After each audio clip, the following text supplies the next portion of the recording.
Hi hello ಎಲ್ಲರೂ ಹೇಗಿದ್ದೀರಾ? ಚೆನ್ನಾಗಿದ್ದೀರಾ ಅಂತ ಅನ್ಕೋತೀನಿ. ನಾವಿವತ್ತು ಎಲ್ಲಿದ್ದೀವಿ ಅಂದ್ರೆ ನಂದಿ ದೇವಸ್ಥಾನದಲ್ಲಿ, ಅದೇ ಭೋಗನಂದೀಶ್ವರ ದೇವಸ್ಥಾನದಲ್ಲಿ. ಇದು ಲೊಕೇಟ್ ಆಗಿರುವಂತದ್ದು ಚಿಕ್ಕಬಳ್ಳಾಪುರದಿಂದ 7 ಕಿಲೋಮೀಟರ್ ದೂರದಲ್ಲಿರುವಂತಹ ನಂದಿಯಲ್ಲಿ. ಬೆಂಗಳೂರಿಂದ ಸುಮಾರು ಒಂದು 55 ಕಿಲೋಮೀಟರ್ ಆಗುತ್ತೆ. ಸೊ ಬನ್ನಿ, ಈ ವಿಡಿಯೋದಲ್ಲಿ ನಂದಿ ದೇವಸ್ಥಾನದ ಬಗ್ಗೆ ನಾನು ಹೇಳ್ತೀನಿ, ನೀವು ಕೇಳಿ. ನಾವು ಮೇನ್ ಗೇಟ್ನ ದಾಟ್ಕೊಂಡು ದೇವಸ್ಥಾನದ ರೋಡ್ಗೆ ಬಂದ್ವಿ. ಈ ರೋಡ್ ಎರಡು ಸೈಡೂ ಪಾರ್ಕ್ ಇರುತ್ತೆ ನೋಡಿ, ಈ ಥರ ಇರುತ್ತೆ. ಸೊ ಈ ಪಾರ್ಕ್ ನೋಡಿಕೊಂಡು ಹಂಗೆ ಮುಂದೆ ಹೊರಟ್ವಿ.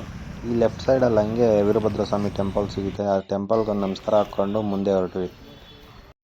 ಭೋಗನಂದೀಶ್ವರ ದೇವಸ್ಥಾನದ ಇತಿಹಾಸ, ಇದರ ರಚನೆಯ ಕಾಲ ಮತ್ತು ಇದನ್ನು ಯಾರು ನಿರ್ಮಾಣ ಮಾಡಿದ್ರು ಅಂತ ನಿಮ್ಗೇನಾದರೂ ಸಂದೇಹ ಇದ್ದರೆ ಈ ವಿಡಿಯೋನ ಕೊನೆ ತನಕ ನೋಡಿ. ಈ ದೇವಾಲಯವು ಕರ್ನಾಟಕದ ಅತ್ಯಂತ ಹಳೆ ಶಿವ ದೇವಾಲಯಗಳಲ್ಲಿ ಒಂದು ಅಂತ ಹೇಳ್ಬೋದು.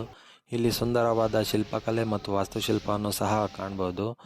ಇದರ ರಚನೆ ಕಾಲ ನೋಡೋದಾದರೆ 9ರಿಂದ 10ನೇ ಶತಮಾನ ಅಂತ ಹೇಳಲಾಗಿದೆ.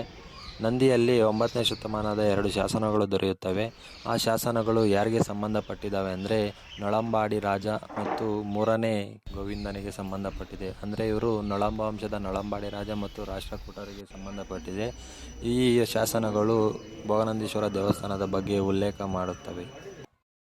ಈ ದೇವಸ್ಥಾನವನ್ನು ಕೇವಲ ಒಬ್ಬ ವ್ಯಕ್ತಿ ಅಥವಾ ಒಂದು ರಾಜವಂಶ ನಿರ್ಮಾಣ ಮಾಡಿಲ್ಲ, ಬದಲಾಗಿ ಹಲವಾರು ವ್ಯಕ್ತಿಗಳು, ಹಲವಾರು ರಾಜವಂಶಗಳು ಸೇರಿ ಈ ದೇವಾಲಯವನ್ನು ನಿರ್ಮಾಣ ಮಾಡಿವೆ. ಅಂತಹ ರಾಜವಂಶಗಳು ಯಾವ್ಯಾವು ಅಂತಂದರೆ ನೊಳಂಬರು, ಗಂಗರು, ರಾಷ್ಟ್ರಕೂಟರು, ಚೋಳರು, ಹೊಯ್ಸಳರು ಮತ್ತು ವಿಜಯನಗರದಂತಹ ವಿವಿಧ ರಾಜವಂಶಗಳು ನಿರ್ಮಿಸಿ ಈ ದೇವಾಲಯವನ್ನು ವಿಸ್ತರಣೆ ಮಾಡಿದ್ದಾವೆ. ಈ ದೇವಸ್ಥಾನದಲ್ಲಿ ನಾವು ಸಾಮಾನ್ಯವಾಗಿ 3 ಆಲಯಗಳನ್ನ ಕಾಣ್ಬೋದು. ಅವು ಯಾವ್ಯಾವು ಅಂದರೆ ಭೋಗನಂದೀಶ್ವರ ದೇವಸ್ಥಾನ, ಅರುಣಾಚಲೇಶ್ವರ ಮತ್ತು ಉಮಾ ಮಹೇಶ್ವರ. ಇದರ ಆಪೋಸಿಟ್ ಆಗಿ ನಂದಿಯನ್ನು ಸಹ ಕಾಣ್ಬೋದು. ಈ ದೇವಸ್ಥಾನ ದ್ರಾವಿಡ ಶೈಲಿಯಲ್ಲಿದ್ದು ಸುಂದರವಾದ ಶಿಲ್ಪಕಲೆಯಿಂದ ಕೂಡಿದೆ. ಅಂದರೆ ಇಲ್ಲಿ ಹೆಂಗೆ ಕೆತ್ತಿದ್ದಾರೆ ಅಂದರೆ ಗುರು, ಯೋಚನೆ ಮಾಡೋಕ್ಕಾಗಲ್ಲ, ಆ ರೀತಿ ಕೆತ್ತನೆ ಮಾಡಿದ್ದಾರೆ. ಅದು ಆ ಕಾಲದಲ್ಲಿ ಯಾವ ಟೆಕ್ನಾಲಜಿ ಯೂಸ್ ಮಾಡಿಕೊಂಡು ಹೆಂಗೆ ಕೆತ್ತಿದ್ರು ನನಗಂತೂ ಅರ್ಥ ಆಗ್ತಾ ಇಲ್ಲ. ಬಟ್ ಈ ಕಾಲದಲ್ಲಿ ಇಂಥ ಕೆತ್ತನೆಗಳು ಮಾಡಬೇಕು ಅಂದರೆ ಕಷ್ಟನೇ, ಅಂದರೆ ಕೆತ್ತನೆ ಮಾಡೋಕ್ಕಾಗೋದೇ ಇಲ್ಲ ಅನ್ಕೋತೀನಿ.